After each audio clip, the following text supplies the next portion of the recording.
speaking on dairy and livestock. Thank you so much, ma'am. Thank you for inviting me to this panel. I will be speaking on the dairy sector, as has been mentioned, and its critical importance, especially the livestock sector to women farmers, especially landless farmers in Pakistan. In Pakistan, almost 80% of employed women are in agriculture. And what is of importance is that we have 4 provinces, of which one province, Punjab, is the biggest in terms of agriculture production. It has 80% of agriculture production of Pakistan. And it is estimated that in this province of Punjab, 90% of livestock is taken care of by women. Please note that almost 70-80% of Pakistan's livestock is in Punjab. However, livestock is of critical importance to women in every province. At the same time, the situation of landholding needs to be highlighted. Currently in Pakistan, according to the government of Pakistan's data, 5% of large landholders are in control of 64% of the total farmland. And that in our country is known as feudalism. Only 65% of small-scale farmers have control over only 15% of total agricultural land. And even more horrendous than all of this data is that women's ownership of agricultural land is no more than 1%, only 1%. So the reason I'm concentrating on livestock is because of regulatory developments in the dairy sector in the past few years. However, before I go into these matters, let me highlight the interconnectedness of women's lives to land, livestock, and livelihood. As I said earlier, almost all farmers, especially women, are landless. So livestock is a critical asset which has multiple benefits for women. Livestock reproduces, and hence the increase in livestock through their offspring increases women's assets ownership, which we know they use in emergencies to sell, in death, in a healthcare problem, in dowry needs, whatever they have. They have no cash. We all know that our rural economies have no cash there. It's all still in kind. And so in order to have access to cash, selling livestock is the most commonly used form of gaining access to cash. So apart from that, dairy cattle is also a source of rich nutrition for rural households. There is milk, there is what we call lassi, it's a yogurt drink. There's butter from milk, and then there is clarified butter from milk, all of which is often used as a sole consumption for rural households with either roti or what we in English call wheaten bread, chapati or roti. So the women's household food security needs are through the milk from dairy sector, and even also a source of daily income, because the surplus these women will sell for their daily income for obtaining other products like vegetables, sometimes even for buying small bits of household goods, sheets or whatever clothes. During COVID-19, we observed across the country that the women were using dairy products for their daily consumption. They had no access to the market, and milk was the only fallback they had. And if there had been no milk, we would have seen much more dire hunger and poverty in the country. We also observed that during the lockdown, women would come walking across the streets in the rural communities, calling out to ask people if anybody wanted to buy butter or clarified butter. So we know that they were using this dairy product not only during COVID, but this has been the pattern since the history of my country and even beyond, because Pakistan is a very ancient, part of a very ancient civilization, the Indus Valley civilization. Again, the government failure can be seen that women have no source of energy for cooking or meeting other daily needs, such as heating water or whatever, wherever you need energy. So across the country, women fall back on either using wood or animal dung from their livestock, which they burn for their cooking stove. We have also seen that women would go to the bigger landlords or people who have more animals to take up the dung and make the cakes for them, the animal dung cakes for them, and they don't get paid for it.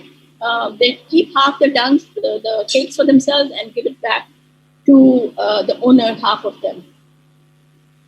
Secondly, they don't have land, so they will actually lease land, which is extremely expensive, to grow fodder, because animals are of extreme importance to them.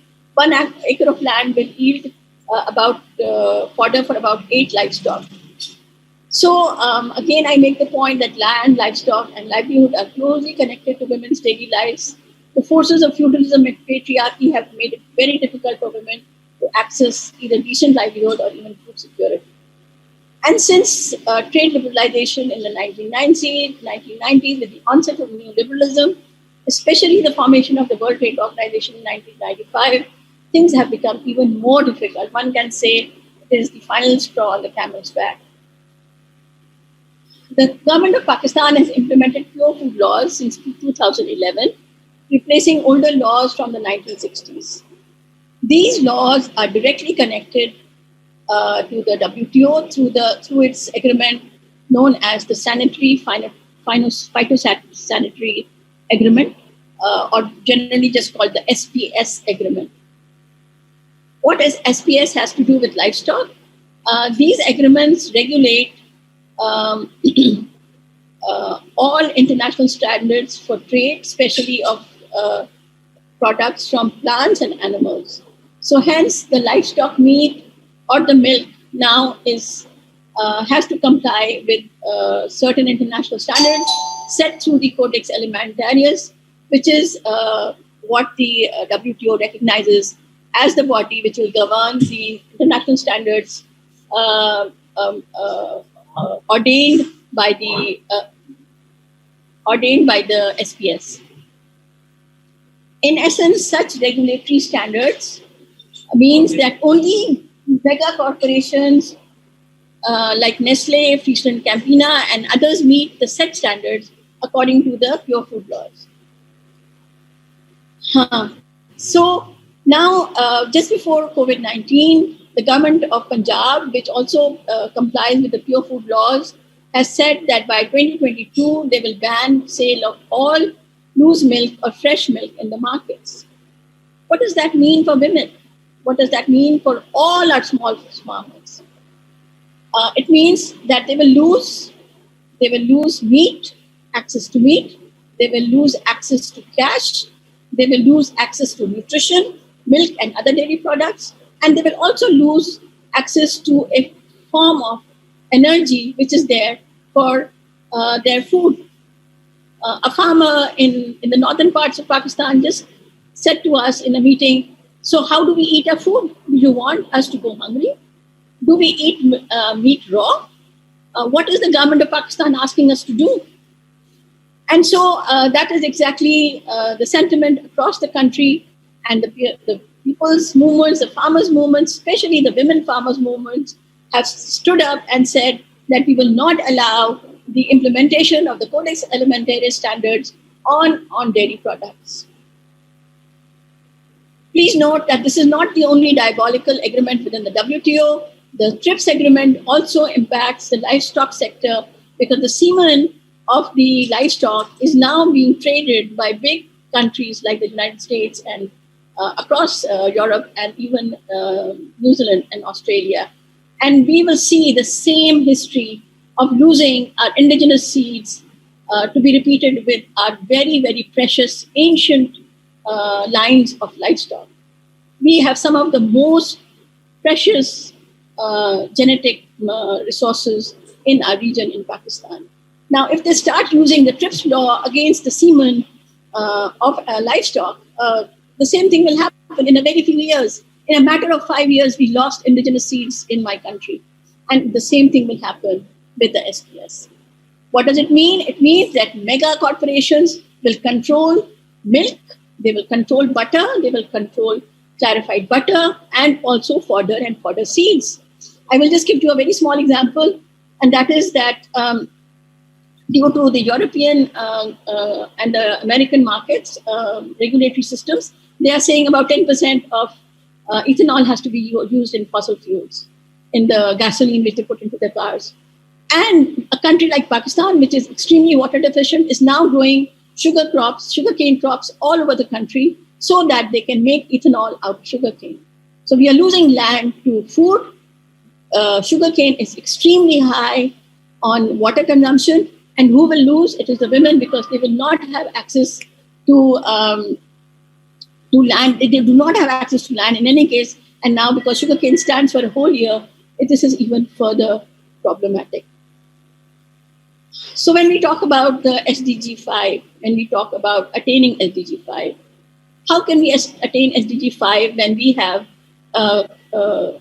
international organizations like the WTO who have given the entire control of food and agriculture into corporations?